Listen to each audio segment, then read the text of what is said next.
I don't exercise on a Sunday. I'll do maybe a walk and feed the ducks at Centennial Park, but that max capacity, I don't exercise on a Sunday. Remember that time we did puppy yoga?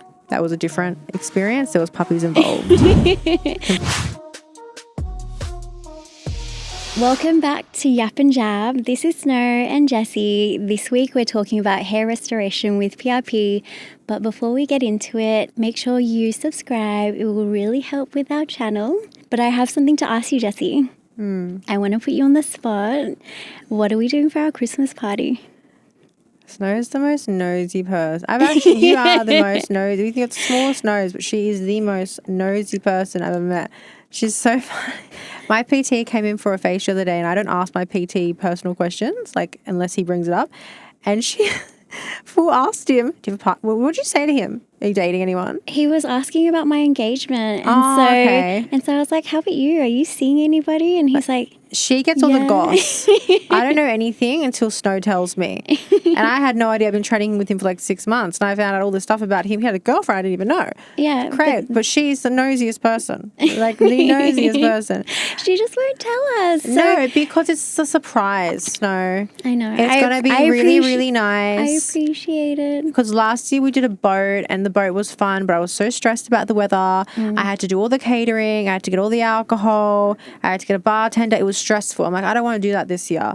I want to relax and not stress about a thing. I just want to rock up. So it's going to be great. It's going to be lovely. Jessie gave us a date. She gave us a time, and then she said, wear something nice. So I'm a little bit stressed because I don't know what to wear. Something very nice. Okay, but are we doing an activity? Are we going to jump off like the Harbour Bridge? Does it look like I would ever jump off the Harbour Bridge or do an activity on a Sunday? I don't exercise on a Sunday. I'll do maybe a walk and feed the ducks at Centennial Park, but that's max capacity. I don't exercise on a Sunday. Remember that time we did puppy yoga? That was a different experience. There was puppies involved. Not much yoga, just lots of puppy cuddling. Lots of puppies. Yeah.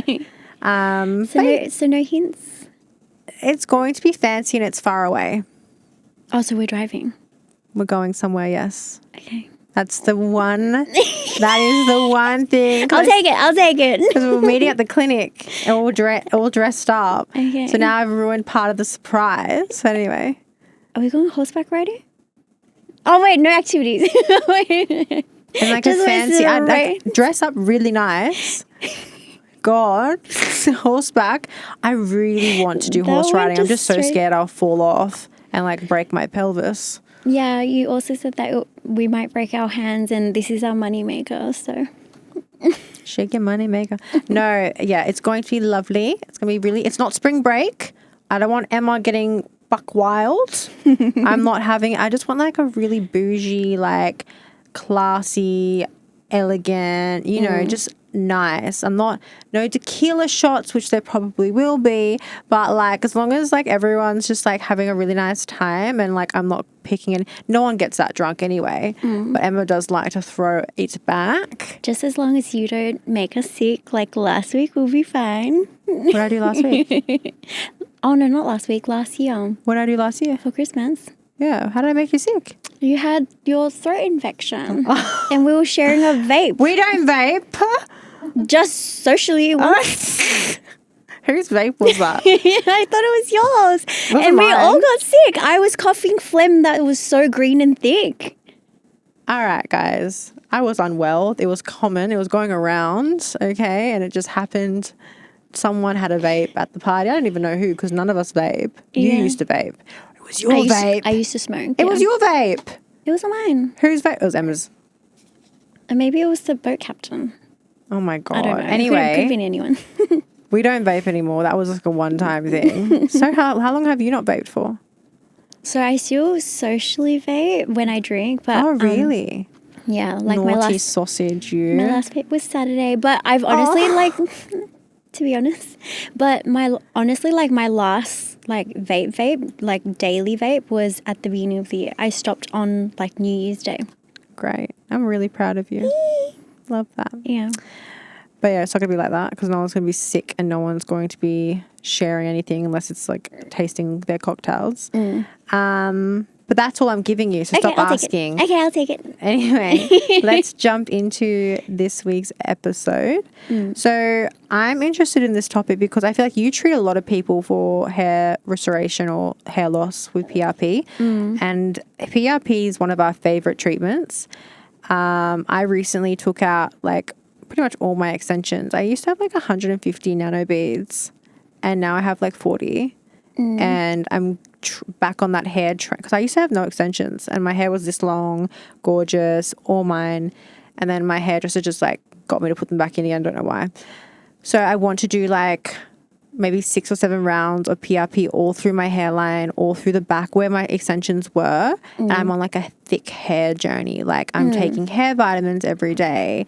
You know, I want to invest, like imagine all the money girls spend on extensions, like thousands of dollars. If they invested that into their natural hair growth, how much better it would be. Have you noticed any hair loss where you had your extensions? I don't know. I can't really see it. Okay. I don't really see it. I don't want to look, but no, I don't think so. My hair is like baby silk. It's ridiculous. It's like so thin. Like I have a lot of hair, but it's very thin. Does that make sense? But I think we're treating a lot of men, especially that have had hair transplants, which is great. And I feel like a lot of people are scared of getting PRP because it's painful. And it's not if you use local, it's fine, like around the scalp.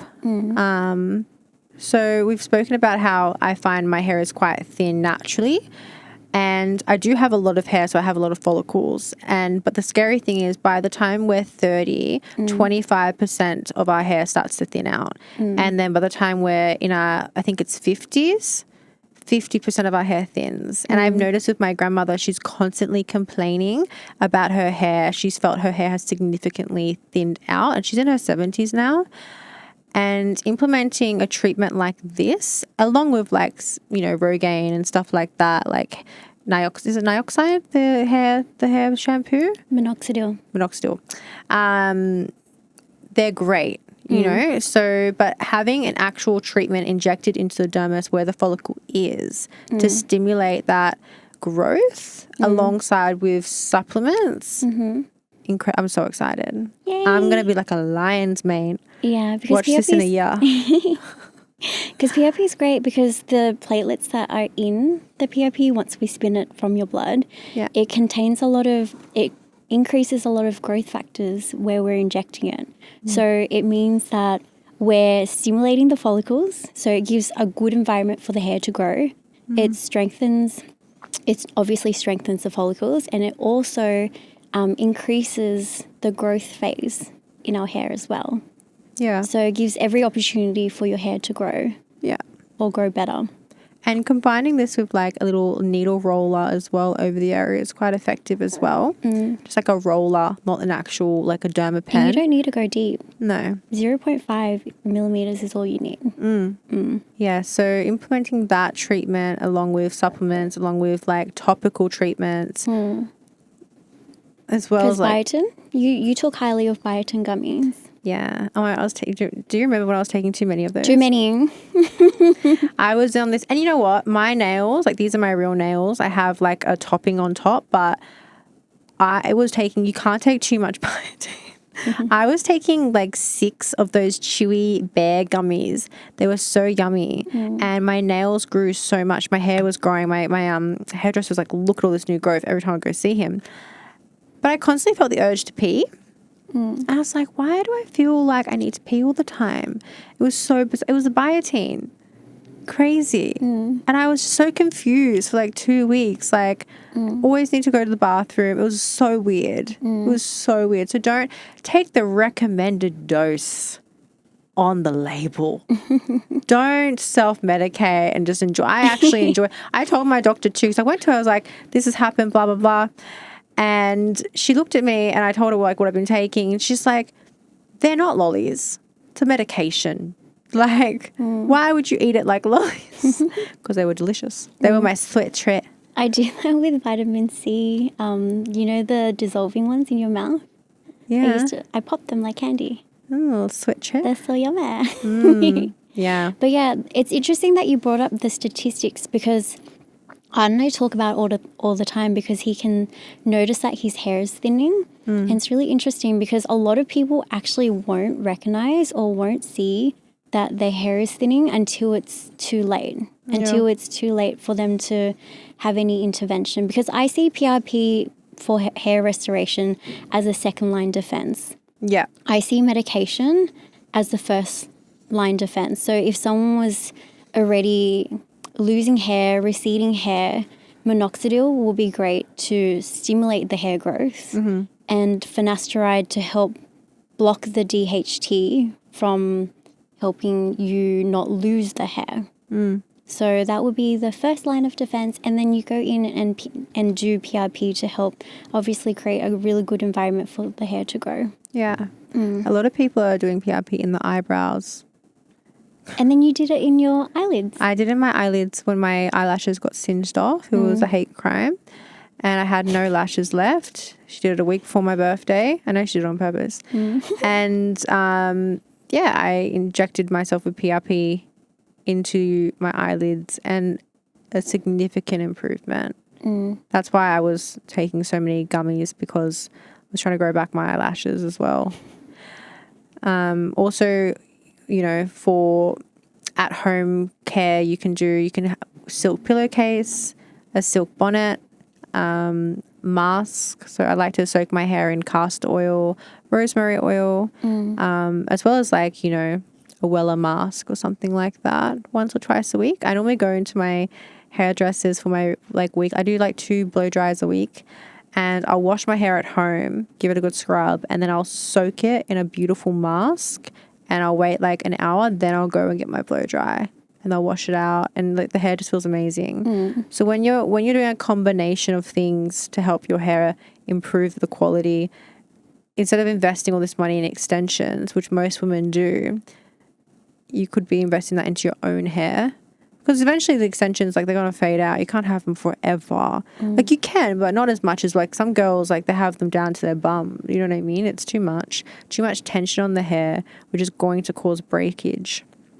So yeah, I'm really excited for my little treatment plan with PRP. And for anyone who's interested in PRP, I always recommend obviously drinking at least 2 liters of water leading up to your treatment, so even a week before. And then also eating really healthy, so no processed foods, no oily saturated foods as well, to give the best chance to have the most nutrients in your blood. Because the better quality your plasma, the better quality the treatment. Your treatment, so you get better results. Yeah. Okay, guys, so we're going to wrap up this episode with some questions that you've asked us. So we have, Snow, you can answer this one. Will PRP help a receding hairline? When you're receding, your hair follicles can die off if there's no oxygen that feeds the follicles. So once this happens and you find that the part of your scalp becomes smooth, no amount of PRP can help stimulate the hair growth from a dead follicle. So no, but if there's still fine baby hairs and the follicle's still alive, then the PRP can then regenerate hair growth from that follicle. Fabulous. Yeah. No. Okay, and I have another question, and this one you can answer. How safe is PRP? PRP is very safe because it's from your own blood. So essentially we take your blood, spin it, and we remove the plasma, and then we re-inject it back into your skin. So the only risk essentially is infection, bruising, and swelling. With PRP, you can't take any antihistamines, so that will actually disturb the treatment itself. You need that inflammation to occur, but completely safe. You just leave I'm a little bit swollen. The next day I look fine. I think I look great after PRP. But obviously the more vials you do, then you do get more swelling. So I would always do this on a Friday. So Saturday, Sunday you have off, and then Monday you're perfectly fine for work. If you have a bruise, you can cover it with a hat or makeup. Other than that, it's completely safe because it's your own bodily fluid. And I would also like to add, I would probably avoid blood thinning agents as well, like Nurofen, aspirin, because when you're having these these before your treatment, it can thin out your blood and it won't give you a really great result. Well, thank you for tuning in, guys, and stay tuned for next week's episode. Yay! Thanks for watching.